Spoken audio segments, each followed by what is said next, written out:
गुप्तचर खात्यात नोकरी, देशहितासाठी गुप्त मिशन, 38 कोटींचं बक्षीस, गृहमंत्र्यांशी थेट संपर्क अशा गोंडस आमिषांचं स्वप्न दाखवत पुण्यातील एका निवृत्त बँक अधिकाऱ्याला तब्बल 4,06,355 रुपयांना फसवण्यात आल्याचा धक्कादायक प्रकार समोर आला आहे।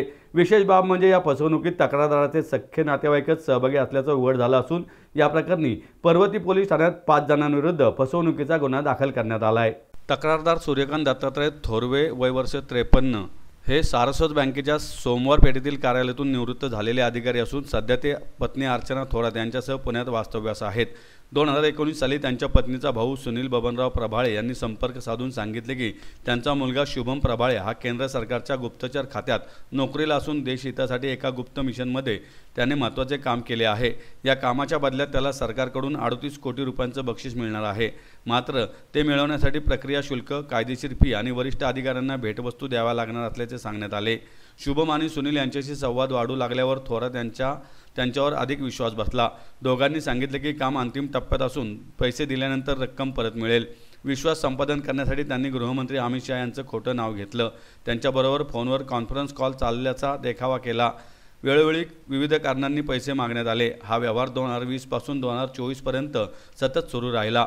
आरोपींनी संरक्षण मंत्रालयातील अर्ज, वरिष्ठ अधिकाऱ्यांना गिफ्ट, वकिलांची फी, दिल्ली प्रवास आदी कारणं सांगून लाखो रुपये घेतले। या फसवणुकीत केवळ तक्रारदारच नव्हे तर त्यांनी ओळखीच्या लोकांकडून उचलून दिलेले पैसेही आरोपींना दिले गेले। काही व्यवहार रोख स्वरूपात झाले तर काही थेट बँक ट्रान्सफरद्वारे करण्यात आले।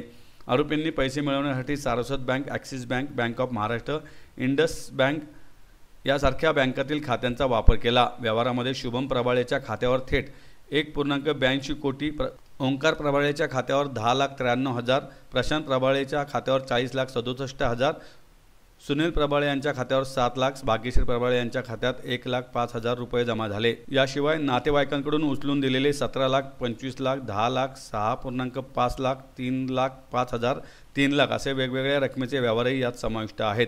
एकूण फसवणुकीची रक्कम 4,06,0355 रुपये इतकी असल्याचे तक्रारीत नमूद करण्यात आले आहे। माझे नाव सूर्यकांत दत्तात्रय थोरात। मला माझ्या मेहुण्याच्या मुलांनी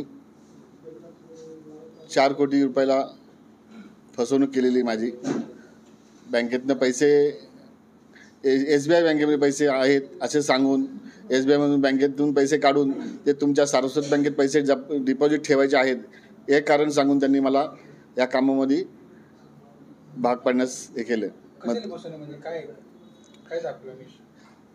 त्यांनी आमिष वगैरे असं काही दाखवलं नाही मला। त्यांनी सांगितलं हे माझ्या घरात माझे वडील रिक्षा चालवतात, माझ्या घरात कोण शिकलेलं नाही, तुम्ही बँकर आहात, हे माझे जे पैसे आले हे माझ्या रक्ताच्या कष्टाचे पैसे आहेत, मी देशासाठी काम करतो, मी रॉ एजंट आहे आणि माझे हे जे आलेले पैसे आहेत हे कोण एक प्रकाश शिंदे नावाचे एक व्यक्ती आहेत, त्या व्यक्तींनी माझे पैसे काढून घेण्याचा प्रयत्न केला।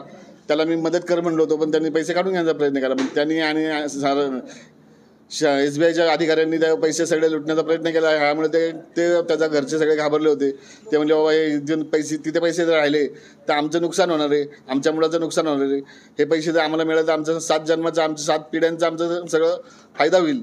तर तुम्ही जर लक्ष घातलं तर तुम्ही आम्हाला काहीतरी न्याय मिळवून देऊ शकता। मग मी विचार केला हे आपले नातेवाईकच आहेत तर आपल्याला यांना काहीतरी मदत केली पाहिजे।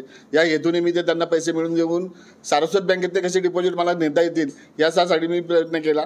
परंतु त्यांनी मला नंतर सांगितलं की हे पैसे मिळवण्यासाठी हे पैसे आता जे काढायचे आहेत यासाठी कमीत कमी आपल्याला काही फी वगैरे भरावं लागणार आहे। ती फी भरली तर आपल्याला ते पैसे रिलीज होणार आहेत।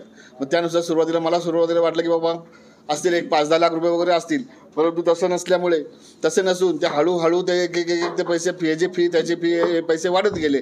वाढता ते मी आज इतक्या ह्या रकमेपर्यंत 4 कोटीपर्यंत जाऊन पोचलो।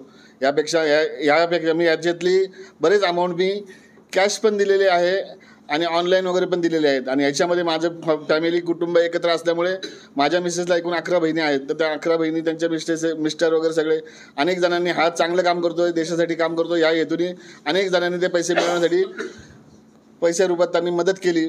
परंतु त्यांनी काय सांगितलं, जे काय पैसे तुम्हाला द्यायचे आहे ते थोरात मामांचे म्हणजे माझ्या अकाउंट थ्रू पैसे पाठवा. त्यामुळे अनेकांनी काही जणांनी माझ्या थ्रू पैसे पाठवण्याचा प्रयत्न केला आणि त्यांनी एक प्रकारे मदतच केली व त्याचं काम व्हावं यासाठी. परंतु त्यांनी सगळ्यांच्या पाठीमध्ये खंजीर खुपसला आणि तो स्वतः ते पैसे मी जेव्हा मागणी केली तेव्हा तो देतो म्हणला, पण त्यांनी अद्यापही काही पैसे दिले नाहीत. अजूनही तो देतोच म्हणतोय, त्याच्या घरचे देतो म्हणतोय, पण ते काय दिलेले नाहीत. पण मी जेव्हा पैसे दिले त्यानंतर त्याच्या घरचे कोणीही नोकरीला नाही आहे, कामाला नाही आहे, त्यांचा भाऊसुद्धा कामाला नाही आहे, तरी त्यांचं घर व्यवस्थित चालत होतं आणि त्यांनी अनेक ठिकाणी अनेक प्रकारे पैसे ते वापरत होता. हे आता जाणवायला लागले. ते शंकर महाराज मठापाशी त्याचे वडील आई ते जे अन्न वाटप करतात ते सुद्धा ते करत होते, पण हे एवढे वर्ष करत होते, पण यांचा मागचा हेतू काय होता हे काय कळलंच नाही आम्हाला वाटलं हे खूप चांगलं काम करतात ते, परंतु हे माझ्याच पैशात सगळे झालेलं आहे असं मला आता जाणवायला लागलं.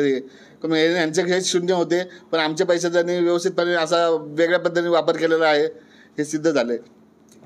तरी आता मी कृपा करून पोलीस खात्याला आणि यांना विनंती करतो, त्याला लवकरात लवकर ताब्यात घेऊन जे काय माझे ऑनलाईन पैसे गेले याच्यासाठी जे काय मला त्यांना मदत करता येईल, तो आता सध्या फरार आहेत पण त्याच्या घरचे आहेत सगळे, तरी त्यांना ताब्यात घेऊन जो काही कारवाई करून जे काय मला न्याय मिळवून देता येईल तेवढा प्रयत्न करावा ही विनंती आहे.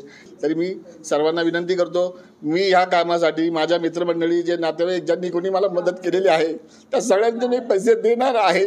फक्त आता माझ्याकडे द्यायला काही नाही आहे, मला पैसे आले की मी त्यांचे पैसे त्यांना देणार आहे एवढं मी ठासून सांगतो. कुणी गैरसमज करून घेऊ नये. माझी फसवणूक झाल्यामुळे मी तुमचे पैसे देऊ शकलो नाही, तरी माझ्यावरती राग मानू नका. माझ्याकडनं चूक झालेली आहे. मला माझं नातेवाईक फसवत असं मला कधीच वाटलं नव्हतं. मी आता शून्य झालेलं आहे. माझ्या आता सध्या काही नाही. मी आता रस्त्यावर आहे. मी सध्या पंढरपूरमध्ये एका धर्मशाळेमध्ये राहत आहे.